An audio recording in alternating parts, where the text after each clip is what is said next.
오늘 말씀의 제목을 한번 따라 하실까요? 에바브로 디도. 한 번 더. 에바브로 디도. 에바브로 디도. 야, 뭔 소리야 시방 이거? 아주 중요한 이름이에요. 바울의 동역자 가운데 아주 중요한 디모데도 있지만 에바브로 디도가 있다. 그래서 제가 딱 재워놓고 기억하시라고 설교 제목을 에바브로 디도. 무슨 말인가? 바울의 동역자 중에 한 사람. 바울의 동역자 하면 제가 지난번에 말씀드렸지만 하나님의 일은 홀로 하지 않습니다. 하나님의 일은 항상 동역자가 필요합니다. 마치 예수님도 12제자의 동역자를 세우셨던 것처럼 교회 공동체 안에 재직들과 성도들이 각자 파트에서 사명을 맡아서 직분을 감당해 주시는 것처럼 하나님의 나라는 혼자가 아니라 항상 동역을 하는 거다. 모세도 좌우의 팔을 아론과 훌이 들어주었습니다. 모세가 아론과 함께 산꼭대기에서 손들어 기도할 때 여호사가 칼날로 아말렉과 싸워서 전쟁에 승리하게 했습니다. 그러니까 하나님의 나라는 항상 동역자가 필요해요. 돕는 손길이 필요하고 같이 일하는 사람이 필요합니다. 그런데 성경 속에서 바울도 항상 자신이 함께했던 동역자들의 이름을 기억을 했습니다. 그래서 지난번에 바울은 디모데를 내 아들아, 믿음의 아들아, 너 하나님의 사람아 하면서 이 절절하게 끓는 것을 보게 됩니다. 그 중에 한 사람이 이제 에바브로 디도라는 사람입니다.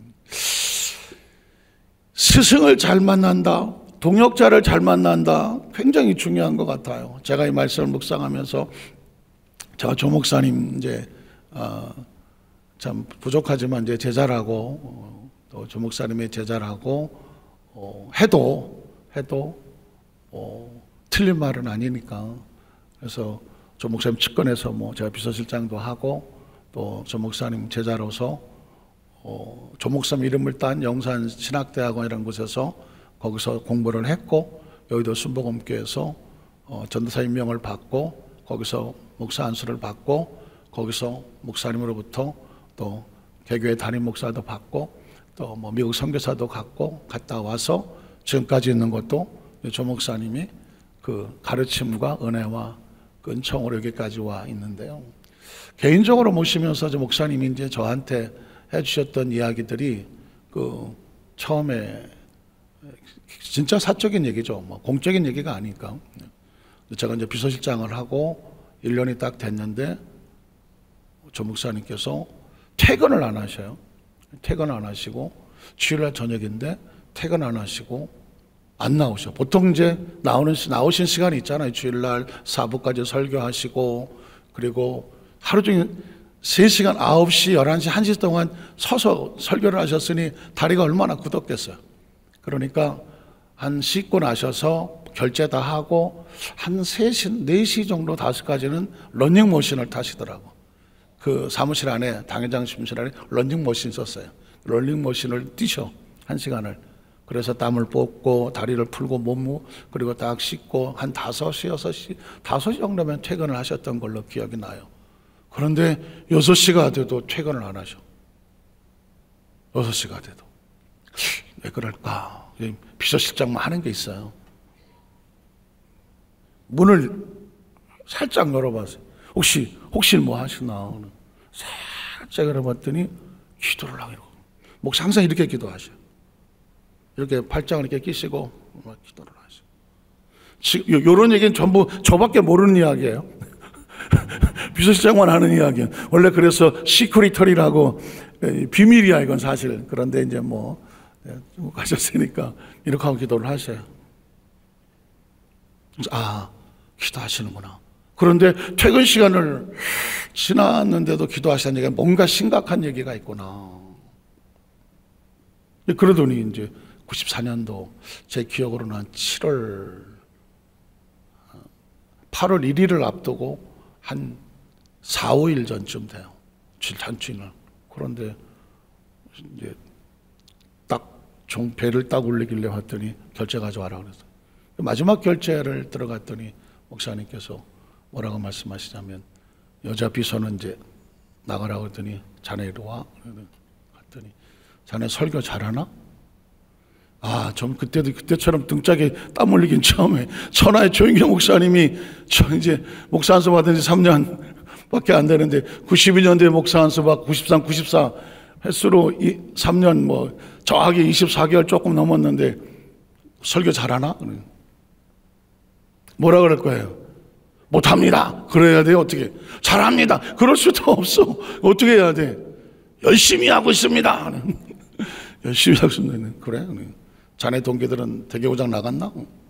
네, 대교장 나가려고 대기하고 있습니다. 그래? 자네 8월 1일부로 원당교회 담임 목사로 가라. 엄청납니다. 그때 제 나이가 35이었어요. 그때 당시에 담임 목사, 지금도 뭐 나오려면 한 50은 넘어야 될 거요. 최소한 50은 넘어야 담임 목사를 나갔어요. 그것도 독립교회 담임 목사였어요. 그러니까 여의도가 발각하는 거죠. 뭐. 근데 조 목사님이 3시간을 이렇게 기도하시고 자네가 가라 그래요. 그러면서 이제 하신 말씀이 뭐냐면, 내가 자네를 더 내 비서실에 두고 싶은데 자네도 목사다. 목사니까 목사는 목회를 해야 돼. 그래, 자네가 가라 그래요. 저 그때 그 말 잊어지지가 않아요. 조 목사님 입장에서 볼 때 35살짜리 새파란 목사거든요. 이제 뭐 한 받은 지 한 3년밖에 안 되는데 조 목사님이 막 엄청 교회가 시끄럽고 문제가 난 교회예요. 근데 거기를 보내면서 말씀하시는 게, 자네도 목사야. 목사는 목회를 해야 돼. 자네는 목회를 해야 되겠다. 그러면서 이제 저를 보내신 거거든요. 물론 이제 거기 가서 뭐 교회를 정리하느라고 100일이 걸려서 100일 만에 담임 목사 취임을 하고 뭐 엄청난 뭐 상황을 정리하는 과정이 필요했었죠. 그렇게 거기서 이제 원당교회를 세워놓고 5년 뒤에 이제 미국의 또 베데스다 대학교에 또 대학교와 교회 이제 선교사로 또 가게 됐어요. 근데 거기 가서 두 번째 목사님이 사적으로 저한테 하셨던 거는 뭐냐면, 그때 이제 조 목사님하고 총장님은 가족들이 다 들어오셨는데, 그때 김성희 총장님이 거의 5년을 미국에 계셨어요. 들락날락 하셨지만 거의 뭐 저희 집사람하고 저하고 좀 김성희 총장님을 모시다시피 했어요. 누가 뭐 할 사람이 없잖아요. 왜냐하면 함부로 하실 수가 없으니까. 근데 마침 조 목사님하고 가족들이 왔는데, 그때 이제 총동원해서 이제 목사님하고 사모님을 모시고 했는데, 그때 이제 조 목사님이 어떤 스케줄이 좀 바뀌어서 가족들은 다 한쪽으로 가고 이제 따로 제가 목사님을 모시고 관사로 와야 되는 그런 입장입니다. 처음 말씀드렸지만 처음 조 목사님을 뒤에 태우고 제가 운전을 하는 그런 경험이 있었어요. 그래서 관사에 모셔놓고 딱 들었더니 그때 하셨던 말씀이 두 번째, 그건 사적인 거죠.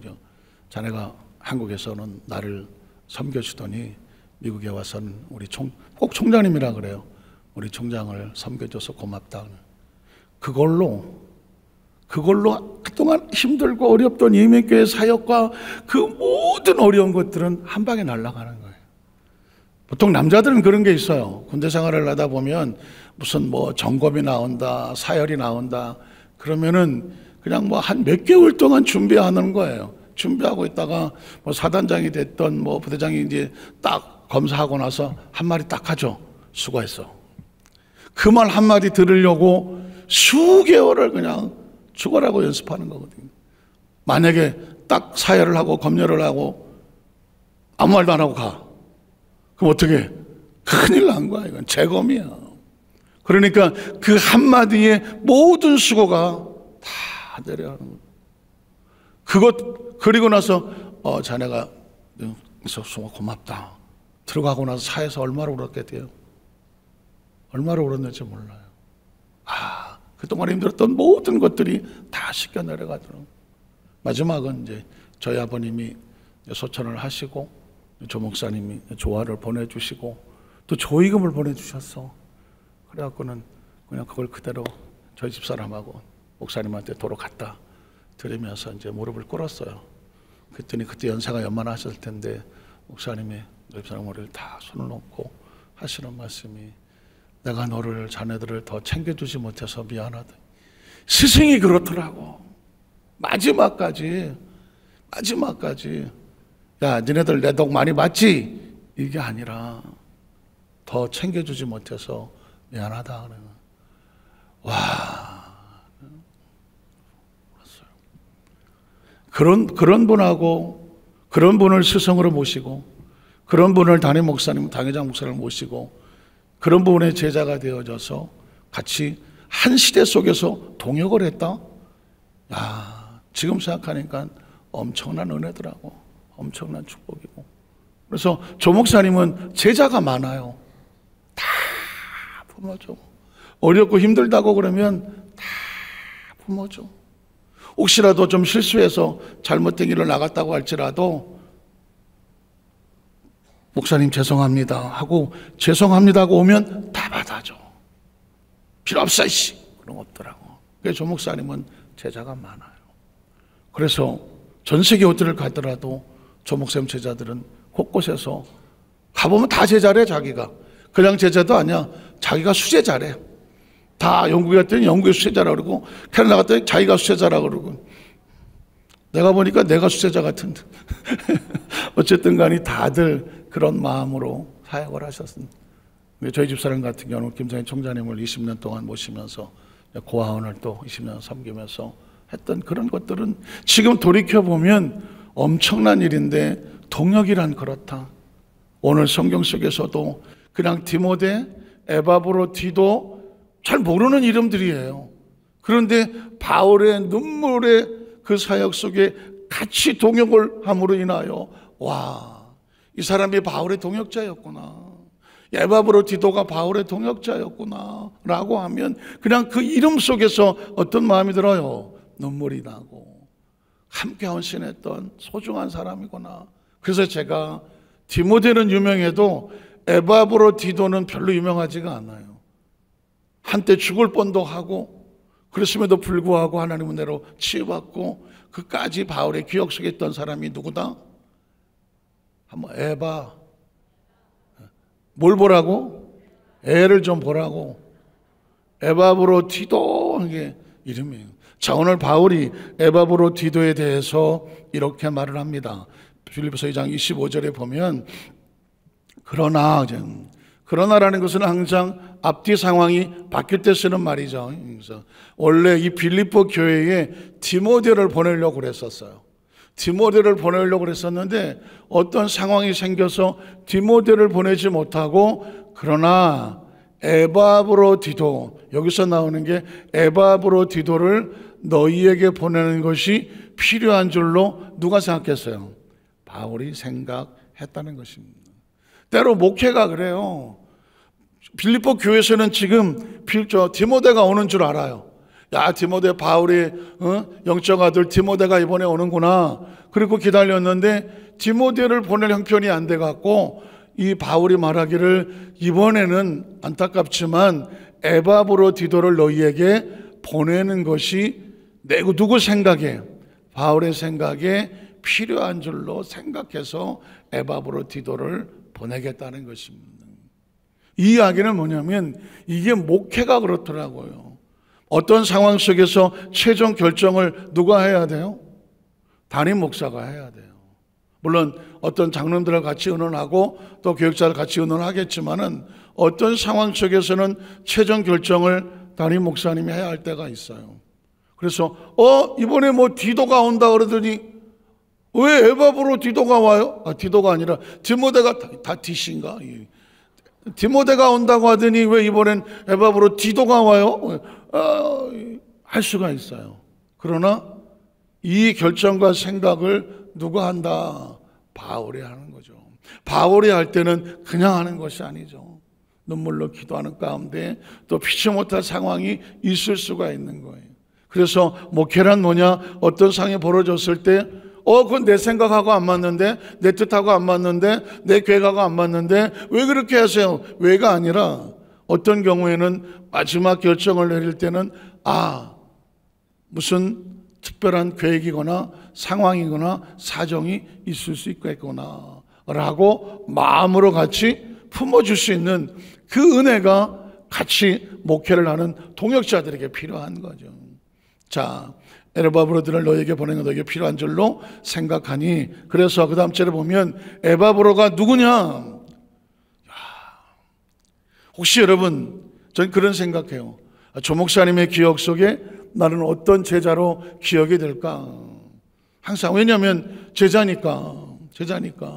그런데 제가 아까 말씀드렸던 그런 사적인 이야기들이 툭툭툭 던져질 때, 와, 목사님이 나를 이렇게 생각하셨구나.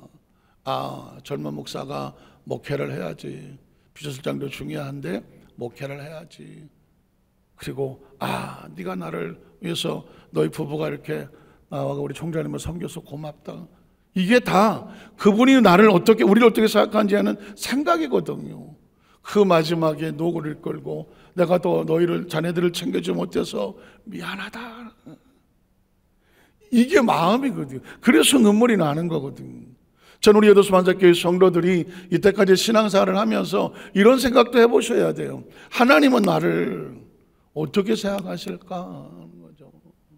하나님은 나를 어떻게 생각하실까?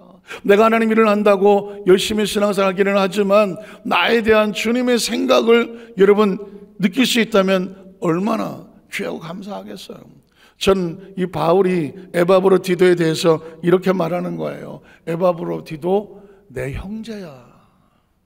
한번 따라하세요. 내 형제야. 내 형제야. 여러분, 내 형제라고 아무나 쓰지 않잖아요. 내 형제야. 내 동생과 같아. 두 번째 뭐예요? 나와 같이 함께 수고한 존재야. 함께 수고하고. 동역자라는 거예요. 동역자는 딴 게 아니에요. 함께 수고하는 사람이에요. 한번 따라하죠. 함께 수고하고 또 함께 군사된 자요. 영적 싸움에 같이 얼마나 많은 방해가 있겠어요. 얼마나 많은 시련과 고난이 있겠어요. 그럴 때 바울 옆에서 같이 기도로 손잡아 주던 같은 영적인 군사요. 뿐만 아니라 너희의 사자라는 것은 마치 한 나라의 대사를 보내는 것처럼, 엠베서더라고 하는 대사를 보내는 것처럼 어떤 사명을 가지고 또 무슨 편지를 전달하기도 하고 어떤 것을 전달하고 주고받는 그런 연결만 가는 사람을 사자라고 말하잖아요. 나의 사자로.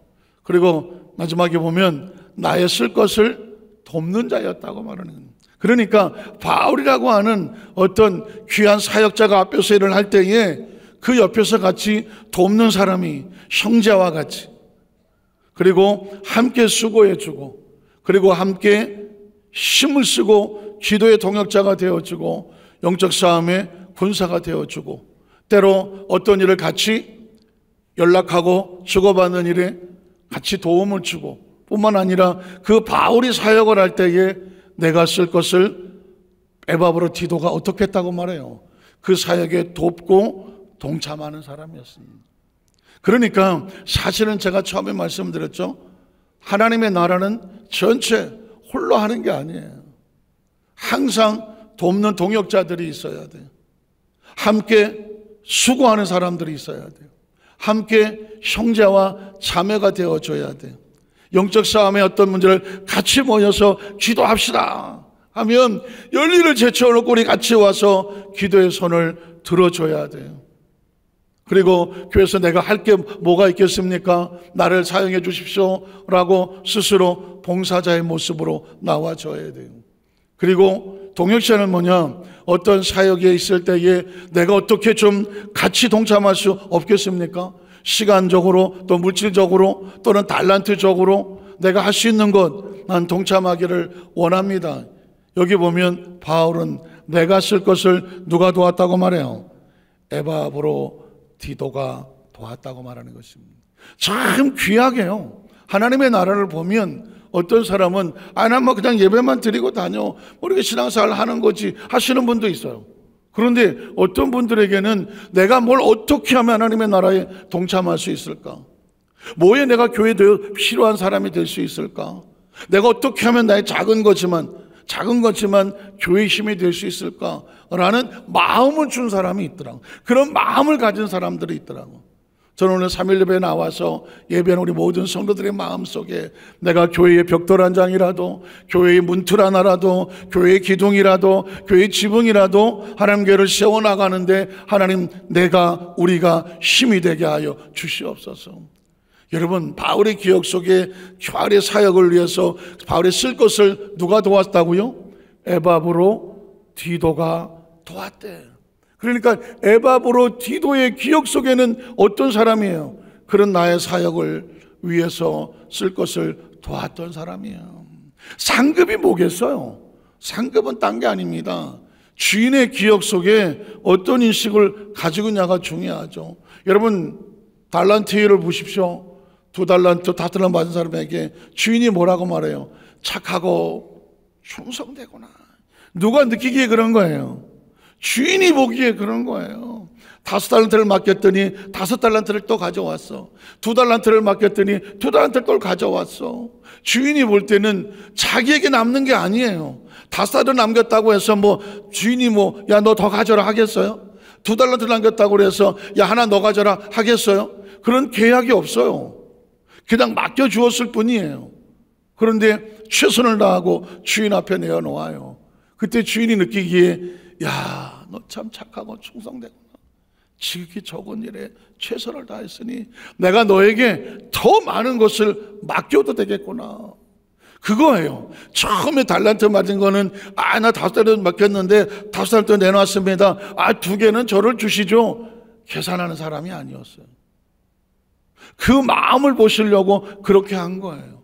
그러니까 어떻게 해요? 더 많은 것을 너에게 맡겨도 되겠다. 내 주인의 즐거움에 참여할 지어다 하는 거죠. 전 그래서 인식이 그래. 어떤 사람에게 어떻게 인식이 되는가? 주인에게 어떻게 인식이 되는가? 주님의 마음속에 어떻게 인식이 되는가? 그 목사는 하나님 보시기에 어떤 목사일까? 어떤 주의 종일까? 제가 그래서 그랬잖아요. 이제는 점점 후배들 만나는 것도 조심스럽더라. 제가 늘 조 목사님이 쓰셨다는 뒤에서 오는 후생이, 뒤에 태어난 사람이 가외다. 더 무섭다. 왜 그런 말을 쓰나 처음엔 잘 몰랐어요. 후생이 가외야, 후생이 가외야. 이게 점점 선배가 돼가다 보니까 후배들의 기억 속에 어떻게 인식이 될지 보통 사람들 말하기 좋아하잖아요. 그 사람 어떤 사람이야 할 수 있잖아요. 근데 그게 내 의사와 상관이 없잖아요. 예를 들어서 목사라면 그 목사님, 그 전도사님, 그 장로님, 그 안수집사님, 그 권사님, 그 집사님, 지역자님, 구역장님, 그 성도, 그 사람 인식이 나하고 상관이 없어요. 자기 마음대로 생각하는 거예요. 근데 그 사람들의 기억 속에 그 목사님은, 그 장로님은, 그 권사님은, 그 안수집사님은, 그 지역자님은, 그 구역자님은, 그 성도님은, 그분은 진짜지. 그분은 진짜야. 라고 누군가의 기억 속에 남을 수 있다면 그거 잘 산 거 아니에요? 그거 잘 믿은 거 아니에요? 아직까지는 괜찮은 거 아니에요? 끝까지 잘 가야 되겠죠. 성경 속에서 이 말씀이 기록되어 있을 때 당신은 누군가의 기억 속에 어떻게 기억되고 있습니까? 이건 우리로 하여금 가슴 철렁하게 하면서도 누군가 나를 소중하게 기억해 준다면 아주 보람 있는 일이고, 주님의 기억 속에 내가 어떻게 기억될까? 천국은 기억으로 가는 거더라. 주님의 기억 속에 너는 이 천국에 합당한 사람이야. 문을 열어줘야 들어가는 거거든. 그분의 기억 속에 너는 이 천국이 너한테 불편할 것 같은데 문이 안 열린다면 천국을 못 가는 거야. 믿음으로 천국 간다고 하니까 그냥 문 가면 문이 활짝활짝 열려갖고 내가 이만큼 했는데 가야지가 아닐 것 같아요. 왜냐하면 적어도 주님과 마음이 통해야 천국 문이 열리지 않겠습니까? 주님에 대한 기억이 없고 헌신이 없고 그분에 대한 마음에 대한 생각이 없고 의도하지 전혀 모르는데 낯선데 그냥 예수 믿었다고 천국의 문 앞에서 문이 열려라. 열리면 뭐 하겠어? 불편한 관계인데. 그래서 저와 여러분의 기억 속에 이제는 생각하며 살아야 된다. 생각하며 신앙생활을 하고 생각하며 말 한마디 해야 되고 생각하며 매 순간이 얼마나 소중한지를 생각하며 주님의 기억 속에 어떻게 기억될까? 그래도 기억 속에 뭐라도 하나 남아야 되지 않겠어요? 아, 그는 나의 형제야. 내가 예수님 앞에서 최선의 가족처럼 헌신했어. 아, 그 사람 나와 같이 수고한 사람이야. 아, 그 사람 나와 같이 영적 싸움으로 같이 기도했던 사람이지. 그 사람 나의 일을 도와서 많이 옆에서 도와준 봉사자지. 그 사람 나를 위해서 많은 헌신을 해준 사람이지. 여러분 어떻게 생각하세요? 그 중에 한 가지라도 있어도 얼마나 귀하겠어요. 그런데 에바브로디도는 바울이 볼 때 이걸 다 가졌어요. 내 형제야. 나와 같이 수고했지. 나와 같이 군사된 자지. 나의 사자로, 너희 사자로 내가 쓸 것을 돕는 사람이었어. 26절에 가보면 그가 너희 무리를 간절히 사모하고, 에바브로디도가 가지고 있는 또 하나의 마음은 뭐냐면 이 공동체를 향한 사랑의 마음이 있어서 잘 있는지, 별일은 없는지, 잘 되고 있는지 늘 마음속에 두고, 만약 구역장이라면 구역 식구들 하나하나를 챙기는, 지역장이라면 지역 식구 하나하나를 챙기는, 권사님이라면 그 교구역 지역 속에서 맡겨진 그 식구들과 그 교구 식구들을 하나하나 챙기는 사모함이, 이 목회자를 포함해서 하나님의 사역자들은 이 사모함이 있어야 돼. 그러거나 말거나 그건 사역자가 아닌 거죠. 에바브로디도는 그 빌립보 교회를 다 사모하고 있었어. 그런데 그 다음 절에 보면 자기가 병든 것을 너희가 들은 줄 알고 심히 근심하더라. 에바브로디도가 얼마나 열심히 했는지 하다 보니까 그도 사람인지라 병이 걸렸어. 그런데 이 에바브로디도가 병이 걸렸다는 소식을 빌립보 교회 성도들이 듣고 그 성도들이 근심할 거 아니에요. 아이고, 에바브로디도가 그분이 지금 병이 걸려서 누워있대요. 그러면 성도들이 아이고 어떡해 하고 안타까워 생각하니까 누가 근심을 해요? 에바브로디도가 근심을 해. 자기 연약함으로 인하여 공동체가 가슴 아파하고 걱정할 것을 오히려 근심해. 아, 이렇게 하면 안 되는데. 때로 여러분, 하나님의 사역자들도 몸이 아플 수 있잖아요. 또 힘들어 지칠 수도 있고요. 휴식이 필요하고 휴가도 필요하고 또 쉼도 필요하잖아요. 그런 가운데서도 에바브로디도는 이 빌립보 교회의 성도들을 늘 사랑으로 늘 마음에 두었다는, 영혼과 공동체를 사랑하는 마음이 바울이 볼 때 이 에바브로디도는 그런 사역자였다는 것이죠. 27절에 보면 그가 심지어 병들어 죽게 될 정도였었습니다. 에바브로디도라고 하는 사람은 얼마나 헌신을 하다가 병이 들었는지 거의 죽음의 직전까지 갔었습니다. 그런데 하나님이 그를 어떻게 여기셨어요? 긍휼히 여기셨어요. 하나님은 자기 사명자들이 사명이 끝날 때까지는 그 생명을 데려가지 않는다. 그리스도인들은 수명으로 살지 않는다. 무엇으로 산다? 사명으로 산다. 한번 따라 하실까? 우리는 수명으로 살지 않고 사명으로 삽니다. 사명으로 삽니다. 기억하셔야 돼요. 내가 존재하는 목적은 사명 때문입니다. 하나님께서 저와 여러분을 살리신 이유는 사명 때문입니다. 그 사명이 있어야 수명이 의미가 있는 거예요. 생명이 의미가 있는 거예요. 사명이 없는 생명은, 사명이 없는 수명은 존재하나 하나님의 이 영적인 가치는 의미가 없는 거예요. 그래서 우리는 끝까지 나의 마지막 호흡의 마지막 생명은 사명에 건다. 오늘 에바브로디도의 수명이 죽게 되었어요. 그런데 하나님은 그를 긍휼히 여기셨습니다. 그래서 어떻게 하셨을까요? 그뿐 아니라 또 나를 긍휼히 여기사 내 근심의 근심을 면하게 하셨다. 무슨 일이에요? 살아났다는 얘기죠. 에바브로디도가 다시 그 죽음의 골짜기에서 빠져나와서 다시 살려주셨음. 그것 때문에 내가 걱정하고 근심했는데 그가 다시 살아남으로 말미암아 내 근심이 사라졌다. 사명자는 그러더라고요. 그래서 사명을 확실히 가지고 있는 사람은요, 어떤 난관 속에서도 하나님은 사명자를 지켜내신다는 거예요. 그래서 사명으로 살아야 돼요. 수명으로 살려면 아이고 나 아프고 수명은 사람을 아프면 이렇게 만들어요. 그러나 사명을 가지고 사는 사람은 아무리 힘들고 어려운 문제가 다가올지라도 사명은 이 과정을 통해서 하나님께서 또 나에게 간증을 주실 것이든. 에바브로디도가 병들어 죽게 되었지만 하나님이 긍휼히 여기 살리셨다는 얘기는 이제 뭐예요? 간증이 되잖아요. 한번 따라 하실까요? 하나님, 내 삶에 다가왔던 모든 문제는 사명을 지고 나갈 때에 간증이 되게 하여 주시옵소서. 간증이 되게 하여 주시옵소서. 우리의 지나온 삶 속에 있던 아픔, 상처, 눈물, 실패, 고통, 고난, 역경, 장애물 모두 사명자들에게는 간증일 뿐이에요.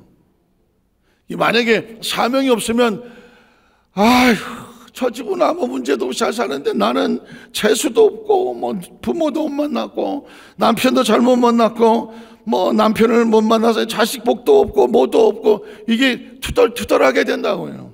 사명이 없으면 그래요. 그런데 사명을 지고 있으면 하나님의 긍휼이 있어. 거기서 또 이겨나오고 또 이겨나오고 또 이겨나오다 보니까 결국 뭐만 남아요? 간증만 나와요. 저는 우리 여도산자교회 성도들이 간증의 주인공이 되기를 주의 이름으로 축복합니다. 간증을 생각하면요, 간증을 하면 마음의 은혜가 되고 힘이 되고요, 예수를 증거하시는 통로가 되잖아요. 지금 가만히 보니까 바울은 에바브로디도 얘기를 하면서 간증을 하고 있어. 이 사람은 죽음의 병까지 갔었지만 하나님이 그를 긍휼히 여기셔서 살려주셨고, 내가 그것 때문에 근심하고 걱정했는데 내 근심을 걷어가 주셨다는 것이죠. 마지막 28절에 보면 그러므로 그래서 내가 디모데보다는 에바브로디도를 너희에게 급히 보내게 된 거다는 것이죠. 그래서 너희를 어떻게 그를 다시 보고 기뻐하게 하며 내 근심도 덜려 함이다. 그 빌립보 교회에 에바브로디도가 가서 바울의 서신을 전해주고 그 공동체에 야, 에바브로디도가 막 병이 걸려 죽게 되었다고 하는데 근심했는데 이런 건강한 모습으로 다시 우리에게 와 주었습니다. 할렐루야 하면서 빌립보 교인들이 기뻐하고 감사하면 감옥에 있는 바울도 기쁨이 되고 감사가 된다는 것이죠. 말씀을 정리하기를 원합니다.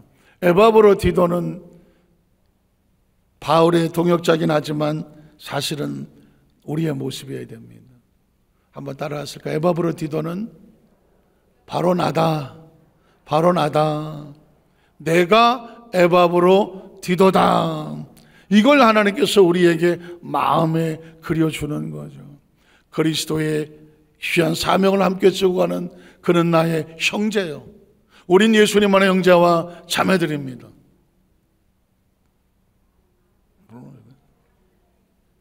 한번 따라, 우리는 예수님 안에서 형제와 자매들입니다. 또 나가는데 오빠 그러면 좀 곤란하죠.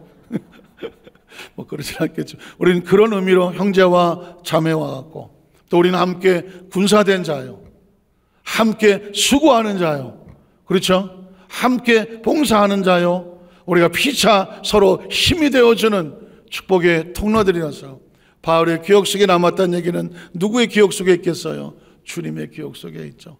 주님의 기억 속에 에바브로디도와 같이 저와 여러분의 이름도 그렇게 기억되게 되시기를 주님의 이름으로 축원합니다. 기도하겠습니다. 하나님 아버지 감사합니다.